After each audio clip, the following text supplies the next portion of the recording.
Hey everybody, Mr. Tsang here. Wish you were all here in class, but for now, just hope you're staying safe. I'm just here to make another video commentary about the school loop instructions for today, Friday the 27th. You'll see that I have written that there's no new assignments. I'm basically just going to give you time to kind of continue working on the first three assignments that I had posted earlier this week.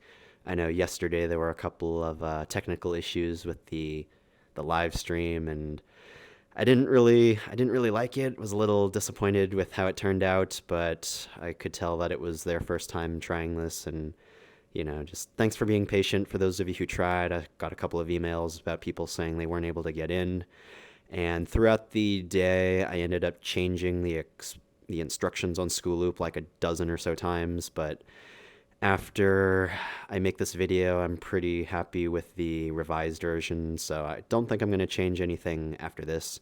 So you should be able to just use the instructions that I have down below as the final revised copy of the instructions.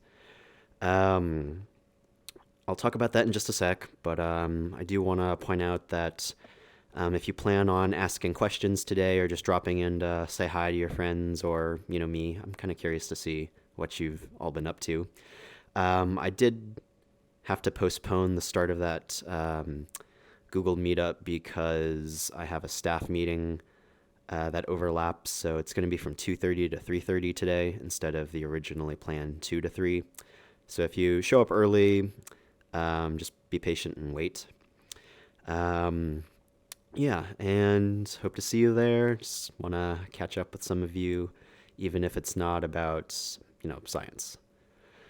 Okay, so I did just want to spend a little bit of time talking about yesterday's live stream lab. Um, Turns out that the live stream itself wasn't all that helpful, and I ended up just putting a pre-recorded lab here, so you can watch that link.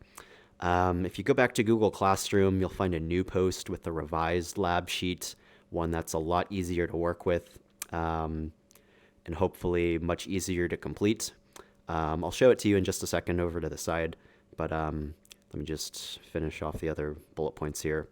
I still want you, well, when you watch this link here, you'll see the scientist performing the lab, and I'd like you to pretend that you're actually there to perform the lab with you, or that you're there to perform the lab with him, and then answer the lab sheet questions through Google Classroom. The changes that I've made to the lab sheet, I'll show off in just a second. You'll see that the new Google Classroom post is called Revised Livestream Lab, and it has a new attachment called Livestream Lab V2. Sorry, I deleted the old ones from the first post, but I don't think I had more than like one or two people from each class fill it out anyway. So if you're just starting this from scratch, just start here. When you open up this Google Doc, it'll look like this. So the instructions are watch the lab performance and follow along, use the data provided in the table below, use that data to answer the rest of the questions. I have done question 2 for you, but you should be able to do questions 1, 3, 4, 5, and 6, basically the rest of it on your own.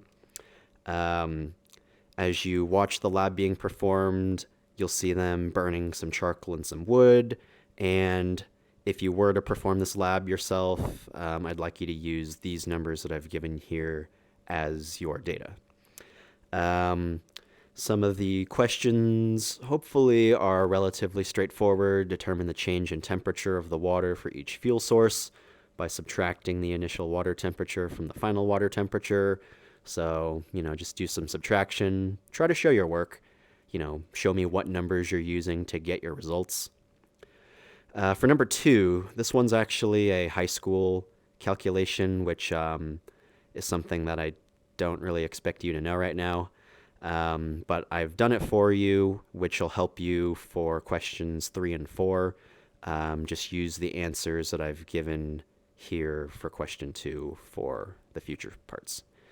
Everything else should be relatively simple. It's all subtraction and a little bit of division, I think, for question 4, I think. But if you still have questions, like I said, hit me up in the meetup that I'm going to be doing today at 2:30 to 3:30. If you can't make this today during these hours, I'll put a schedule for my office hours or drop-ins for next week so that you can ask questions. I just don't have that now because I don't know what the schedule is going to be like. That's what my staff meeting is about today. Yeah, I have a staff meeting today to go over some of this stuff. So, yeah, my suggested due date for this anyway isn't until next week. So if you haven't started this, or if you have trouble doing it today after watching the video and can't make the meetup, then try to ask me next week.